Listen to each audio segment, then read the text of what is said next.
We had sailed 7 years when the measles broke out and the ship lost its way in the fog. And the whale of a crew was reduced down to 2, just myself and the captain's old dog. When the ship struck a rock, oh Lord, what a shock! The boat, it turned right over. She turned 9 times around, and the poor old dog was drowned. I'm just going to stop right there, everyone, because all jokes aside, I need to offer a full and heartfelt apology for what took place in the last episode. You know, I don't even know how it ended up in the final edit. I had removed it from my computer onto a USB, which I then doused in petrol and set alight, hoping it would never actually see the light of day. But that's not an excuse. I take full responsibility for what happened, and you know, I realise I've caused a lot of distress and a lot of trauma for people. I had people who reached out, and you know, some have been sent into a spiralling depression, others have had to seek therapy. And you know, if you went through this, I do encourage you to go and get help, because help is available, and you shouldn't try to go through this alone. You know, nobody should have to do that. But you know, even YouTube themselves reached out because, well, frankly, they were concerned. They'd never actually seen a video with 5 million downvotes before, and they don't even really know how it happened because the video didn't have 5 million views, obviously. But yeah, they were not too happy because you know, pretty much the minute the video went live, their stocks plummeted, and yeah, they're threatening legal action. But you know, that's not to make poor mouths for me. You know, I deserve whatever happens to me at the end of the day. But I just need to promise you all now that, you know, as God is my witness, it will never, ever, and I mean this, never. We are the last of the Irish Rover.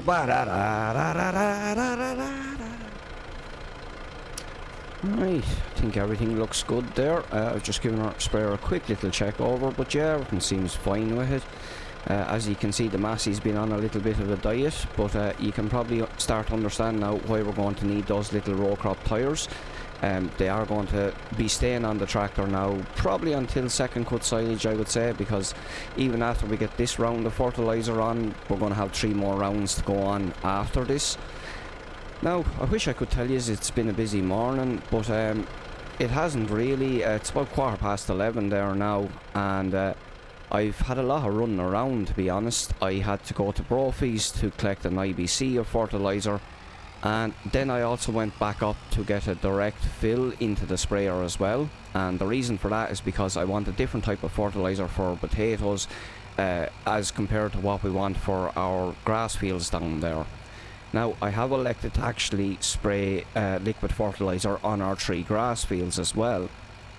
And the reason I have done this is because, well, we haven't had any rain here for about the last 7 days, and even though it's kind of overcast this morning, we're not due any rain for the next 7 either. And I want to get fertilizer onto those fields ASAP. And even though the liquid fertilizer is a little bit more expensive, it will allow us to get it on straight away, because we're not depending on it on rain to come and wash it in or anything. So we'll just get this folded up so we can get turned around here. It's very tight at this edge. A smarter man would have sewn them the other way down the field, but live and learn. We'll know better the next time. And yeah, like I said, the liquid fertilizer should allow us just to get the fertilizer on straight away. Of course, it is not dependent on the rain to wash it in, so that can get acting pretty much the minute it hits the ground. It will start getting absorbed into the soil, and that is exactly what we want, because those 3 fields were a little behind our other fields, and so I'm hoping to bring them all in line so that we will actually be able to cut them all at pretty much the one time. Now, obviously, that's going to put a little bit more time pressure on us when it comes time for harvest, but there is method to my madness. There is a reason I want to do it, and it's actually something I want to talk to you all about a little bit later on today, because it's something I'm keen to get people's advice on, to be honest. and that is our second and third cut options when it comes to silage, because I'm not exactly sure what we should do just yet. Like I said, we'll circle back to that a little bit later in the episode, and we'll have a bit of a chat about it. But I mentioned there that you know, I had to get 2 different types of fertilizer for our fields, and that is because our grass fields are going to be requiring a can fertilizer, whereas down here we are going to be spreading a Note 624 with an added 2.6%. Now, if you don't know what those numbers mean, the 0624 basically stands for your NPK rating, and your NPK are your 3 main ingredients in your fertilizer. That is your nitrogen, your phosphorus and your potassium. Now, what we're spreading on the grass is a CAN, which is a calcium ammonium nitrate, which is basically a straight nitrogen. It is a 2700 effectively. But the reason we have chose to go with a 0624 down here with the added 2.6% is because basically that's what our soil samples are actually telling us we need. Potatoes do have a requirement for nitrogen, though it is not a very high one, but our nitrogen levels are actually looking quite good already at the moment, and so I don't think there is any need to put nitrogen on them. You know, if we did need a little bit of nitrogen, we might be looking to spread something like a 10-10-20 possibly instead.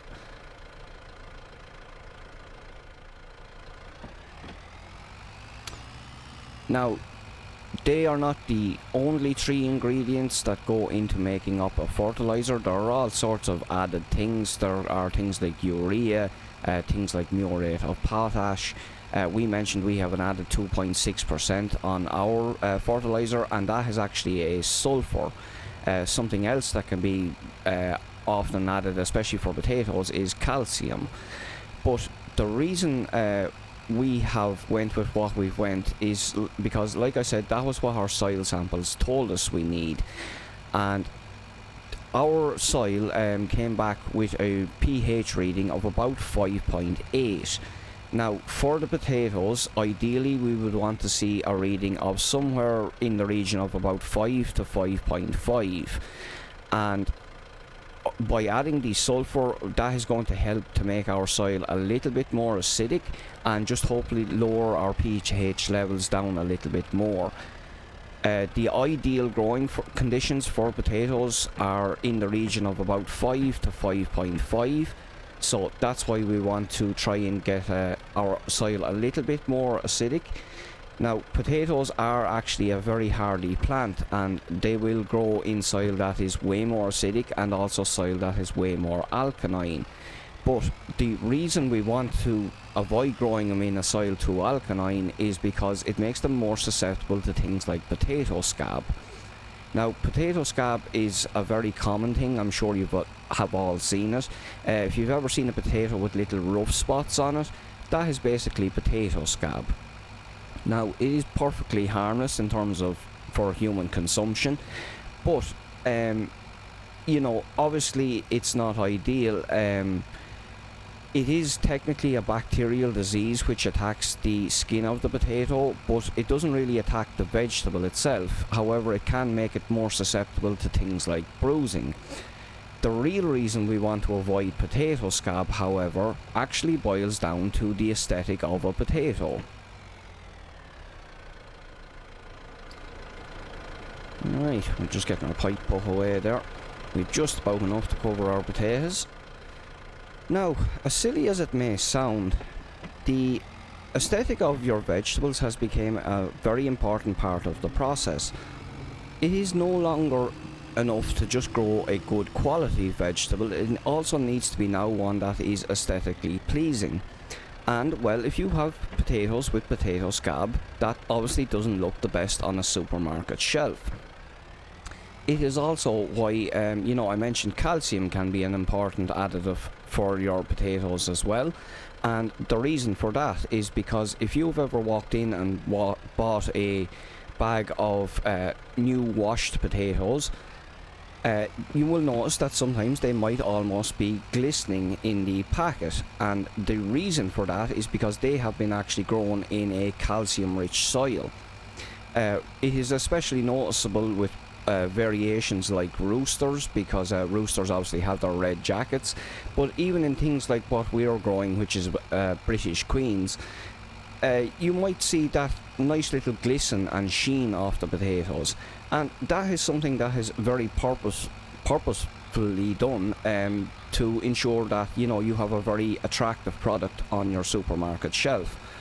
It is the same reason you will not walk into a supermarket and buy a bag of knobbly carrots anymore, because, well, consumers have demanded a perfectly straight carrot. Now, there is some debate, and there's definitely, you could argue whether it's consumers actually demanding it or the supermarkets themselves, but either way, the end result is the same for the farmer, because the farmer has now had to go and invest major amounts of money in new modern machinery that can work the soil in such a way as to provide the perfect growing conditions for your vegetables. And you know, like, for as good as we ever work our land and for as much effort as we put into it, we'll probably never obtain the same growing conditions as what somebody would with a bigger, more newer machinery. But that's just the way it is, and you know, we'll have to do our best on that front.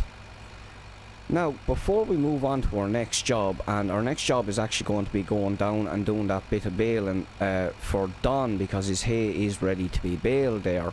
But before we do that, I just want to give you a couple of little updates on things happening around the farm here. It's nothing really major. We got our samples sent away out of our pit silage, and hopefully we'll be getting those back fairly soon. That will give us a good indication of what quality silage we have made, and it will also give us a good indication of what money we will be able to charge for it, which is the important one for us. But yeah, we won't know for certain, of course, until we get back our results once fermentation has finished, and you know, it is only then we'll really know for definite, but this will definitely give us a good indication of where we're at and what we can expect. Now, the next thing is that little flail mower. So I actually got Wes to order me the housing for it, because it was the housing that was gone. The bairn is also gone in it as well, because with the housing being cracked, the bairn had shattered inside. But yeah, we should be a fairly cheap fix there. We're looking at 120 for the housing and another 20 for the bairn. But I'm hoping once we get that into it, it should be job done pretty much. There is a little bit of damage on the actual blade as well, but I'm not actually going to cash out for a new blade. And even though they're not that much, probably €150 would actually get you a blade in all fairness, but I'm not going to cash out on it, because it is only going to be doing a very little bit of light work. It's only going to be cutting some long grass, like, so it's not like it needs to cut through brush or anything like that. So we'll save a little bit of money there where we can. Now, the edges of the blade itself are actually a little bit damaged. There is a bit of a lip on them, and so I will look to grind them down with an angle grinder, and I have a grindstone there as well. I will then run that grindstone along the edge of the blade just to try and give us a little bit of a better edge on it. It's like I said, it's not going to be doing any hard work, but we want to have it try be as good as it can be, you know. But yeah, hopefully, like I said, that should get us out. Now, the last thing I wanted to update you on is our hay. So I have hopefully at least managed to sell another little bit of our hay. I had a guy rang me there last night, and he said he's coming down first thing in the morning. He does want to see the hay first, but you know, I assured him it was of a good quality, so I can't imagine he won't be happy with it. I've asked him for 85 a bale. Whether I'll actually get that or not, I don't know, because he was definitely asking about the money on the phone, but we'll see what way it shakes out. But on top of that, I did have another guy ring me, and he's actually just looking for 2 bales for a couple of sheep, and well, you'd be made up selling 2 bales, but sure, look, another 14 bales sold altogether, and I'm not going to complain about that.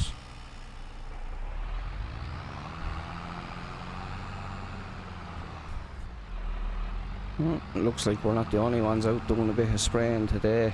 There's Kevin. Give him a beep. Hard at, we'll let him to it. But yeah, like I said, we're on our way down to Don's here. We're going down to do this little bit of baling for him. And we're actually going to be doing the bit of square baling for him there as well. He ended up ringing me here a couple of nights ago. As it turned out, the wife had a voucher there to go away to an old hotel there for a few days, and they only realised that the date was nearly up on it, so they said they might as well go on and use it and not have it go to waste. So he just wanted to know would I do the little bit of square baling for him there as well, and sure, I said to him that was no problem at all. So he called up to me there the other night and just dropped me off the old keys over there and stuff, and of the little 235, so he said we can use that there. He's a gas character, Don. He's sort of lad now, he'd tell you 100 stories and 99 of them be lies, but sure, there'll be no badness in them, like, you know, it's all only for a bit of crack. It'll be all on old silly stuff. But a fair play to him now, because he actually he put my name out there for another man there, and we ended up picking up another little bit of work there. I rode oh, this lad's let me out, good man yourself. We picked up another little bit of work. I just rode up 7 acres for a lad, and sure, it was no harm to get the bit of money coming in, because I had almost €1,400 went out there in fertilizer, and sure, we got a couple of hundred back anyway. What in the name of God is going on up here? Ah, lads. Oh, Christ almighty. Someone after dumping rubbish. Oh, lads, I'm going to have to ring Don. But you look at the state of it, for God's sake, lads. Here, we'll get this gate open here anyway. Jesus, wouldn't that just annoy you? Isn't it sickening what people do, lads? Like, is it really that hard now to load up that rubbish into a trailer and take it to the bloody dump? Or hire out a bloody skip? I mean, look where they even bloody dumped it, right in front of the goddamn gateway. Like, if they'd went back here now 5 or 10 yards, it would have been at least maybe out of the way, like. Like, now, pardon me French now, but that's been a cock on top of a bollocks now. That's what that is. Jeez, that turn your stomach. Oh, I'm going to have to ring Don here. God, I hate ringing, lads, about anything like this. See, can I get him on the phone here? I'll just pull into the field here. Right, I think he's ringing there now. Let's see, can we get him here? I'll jump out. Hello? Hello, Don. How are you getting on? Yeah, not too bad, not too bad. Don, I'm just down here in your field. Yeah, no, I'm only getting started there with the baling. It's not that I'm actually ringing you about. Don, someone's after dumping rubbish in your bloody laneway. I wish I was joking, lad. No, there's a whole heap of it here. It's in the laneway beside the house. Yeah, right down there between the two gates. It's actually right in front of the gate into the bigger field. I was able to get into the one there at the back of your house, but this gate is blocked. Yeah, oh yeah, I saw that. Yeah, there's a gate down on the far end. I'll get in down there, yeah. Oh, I know, lad, I know. Scum now, I tell you, that's what they are, yeah. Yeah, well, sure, look, I said I better ring you about it anyway. Yeah. No, it's alright, Don, I'll get on there away with it. When are you back? You're back tomorrow, yeah? Yeah. What time are you back? Yeah. No reason, no, I was just wondering. Yeah, alright, Don, sure, I'll let you on. Yeah, no problem, yeah, sure, I'll send you a text there with how many bales comes off it. Yeah, that's grand. Alright, good man, bye. He didn't sound too happy. Can't say I blame him now. I'd be fuming now if that was my land. It's just a turn your stomach, like I said, you know. Look, anyway, I'm going to go on and get started with this bale. We're just going to pick up the headlands out here, and then we're going to round bale the other field. And sure, I'll bring you back with us there when we're doing the little bit of square baling, because it'll be something different.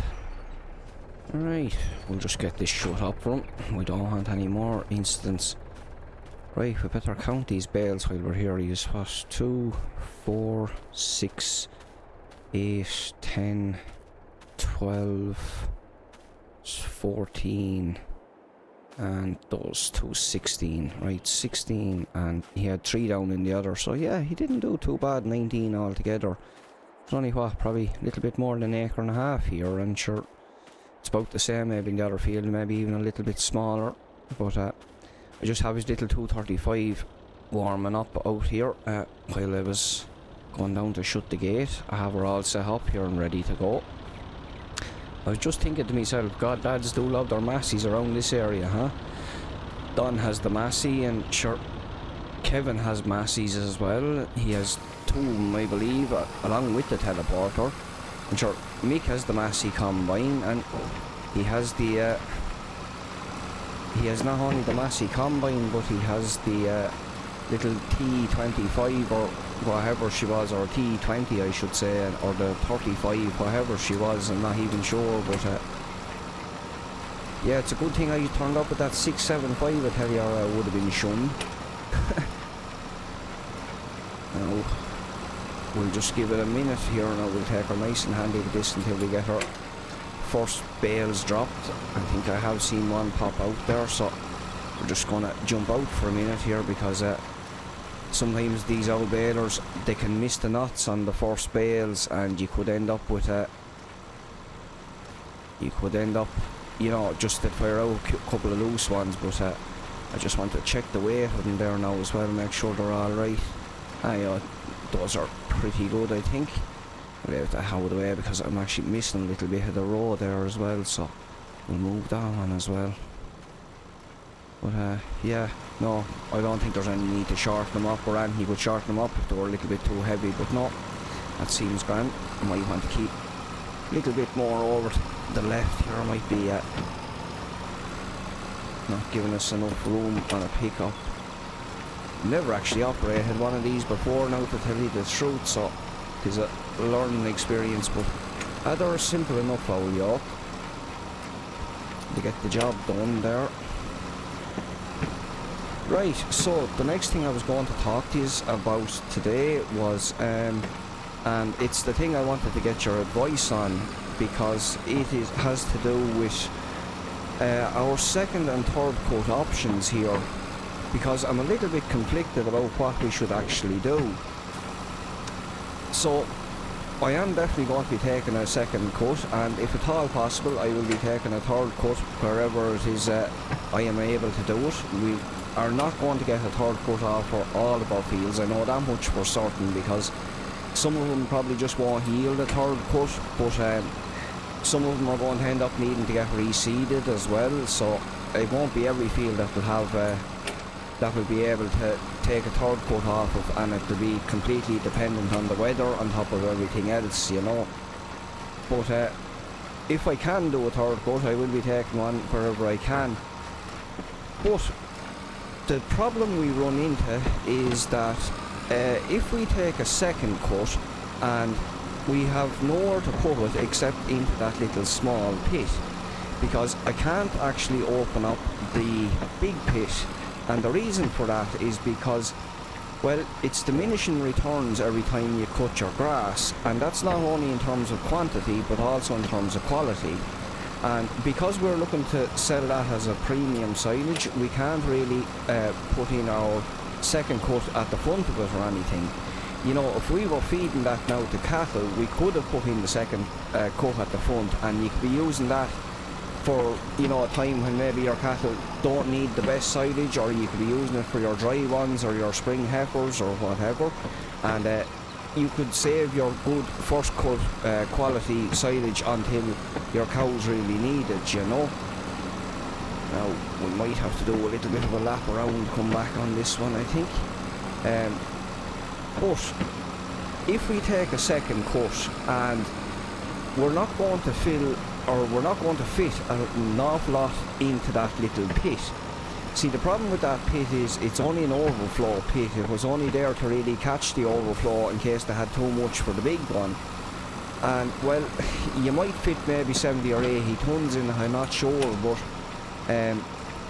the problem is that's not going to be a large amount of grass, you know. So what we could do is fill that pit to the brim, and whatever's left over we could either bale it for hay or we could bale it up for silage, but we'd have to get somebody in to wrap it for us, and obviously that's going to cost us money. Now if we do that, the only option we're going to be left with in terms of a third cut is again to bale it up and get somebody in to wrap it for us, because well, we're not going to go making hay there in the middle of October, you know. It'd be a dicey now to be trying to do that. So that leaves us with the only option, like I said, for the last time, we'd have to get someone in to wrap it for us, and that's going to cost us money. Now the other option is that for our second cut we could actually just take one big massive cut of hay, and although the hay wouldn't make as much money as the silage, as you might have seen already, we are able to sell it a little bit quicker, and it might be a more consistent form of revenue for us, and it would definitely be no harm to have a little bit of revenue that you could sort of count on coming in there, you know. Like I said, if we went ahead and done that for our third cut, then we could, you know, we could cut whatever we can fit into that pit, and whatever's left over we could then bale that and again get somebody down to wrap it for us. But you know, it might not cost us as much because well, we wouldn't have as many bales to be wrapped obviously, so we might end up saving a little bit of money there, you know. You can sort of see why I'm in a bit of a dilemma with it, because well, the silage is obviously going to make us more money, whether it be baled or pit silage, one or the other, but we probably would end up waiting longer to actually sell it, and you know, there's no guarantees that we'll get it even sold there before the end of the year. Whereas the hay is not going to make us as much money, but we are going to get it out an awful lot quicker hopefully, and you know, we are going to have things to buy here, like, you know, we do still have to get a slurry spreader, and we're going to have to obviously get a potato digger as well. You know, I think I'm actually going to have to come up at the, I'll have to go down and come up at the bottom for that row. I think we're too close over on the bales. Might even have to shift a few of them bales for a good chance. But yeah, like I said, we're going to have more machines to buy even outside of those few things that I had already mentioned. And so having the consistent form of revenue there would be definitely handy, because well, we're going to have plenty more fertilizer to buy as well. You know, we're going to need another round of fertilizer for grass, and probably 3 more rounds to go on the potato still, and you know, that's going to add up to a few €1,000, let me tell you. So yeah, it's like I said, I'd very much like to get people's advice on it and your opinions on it, and on that note, that goes for the series in general as well.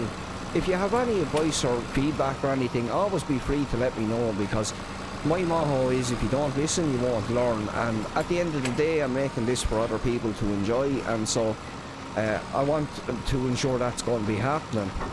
And also, sort of on that note, I just kind of wanted to say a very quick thank you to everyone for the support you have given this series so far. You know, I thought there was a real possibility I was going to put out this series to 0 views, and to not only see people watching the videos, but to see, you know, returning names in the comments and stuff there, and seeing that people are coming back and looking forward to the new episodes.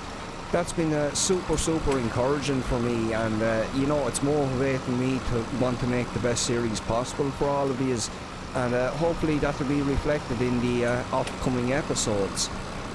But as I finish up with this last bit of baling here for Dawn, I think that is where we're going to do it for today. Hopefully everyone has enjoyed the episode, and until next time, take care and good luck.